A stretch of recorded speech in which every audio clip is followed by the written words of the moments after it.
The most wanted man in the world, his name echoed everywhere, from the streets of Mexico to the halls of international governments. Everyone knew who he was. Joaquin El Chapo Guzman was a legend. As the head of the Sinaloa cartel, he controlled a vast drug empire. He wasn't just a gang leader, he was a symbol of power and dominance in the criminal underworld. His name alone inspired fear and awe. People were afraid to even speak his name. He was seen as a ghost, impossible to catch. Governments around the world wanted him behind bars.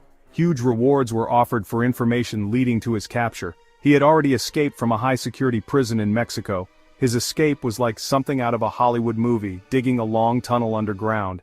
And yet, here he was, back in prison after being recaptured in 2014. His capture was a complex operation involving international cooperation.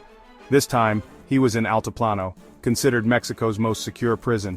Everyone hoped this would be the place he could never escape from. Life inside Altiplano. El Chapo was placed under 24/7 surveillance. Cameras tracked his every move. Guards watched him constantly. He had few visitors, and even fewer privileges. It seemed impossible that he could escape again. But El Chapo was not a man to be underestimated. He was cunning, ruthless, and determined to regain his freedom. The Disappearing Act. On July 11, 2015, the prison was quiet as usual at night. At 8:52 p.m., El Chapo mysteriously vanished from his cell. He entered the shower area of his cell and never came out. There was no sound, no struggle. The guards, alerted by the silence, found only an empty cell. Panic set in, and the search began. There was a hole in the shower floor.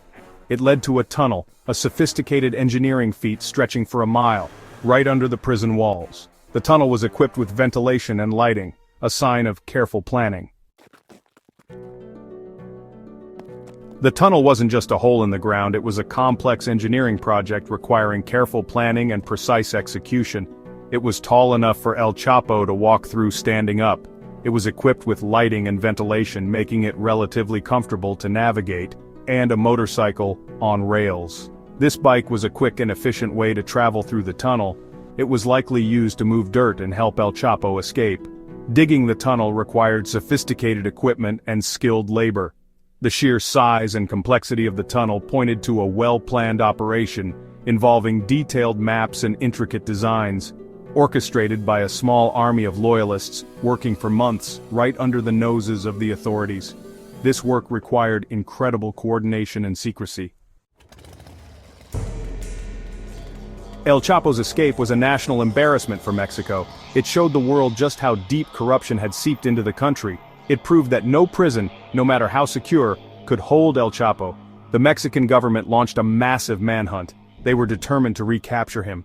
But El Chapo, the master of escape, had vanished once again.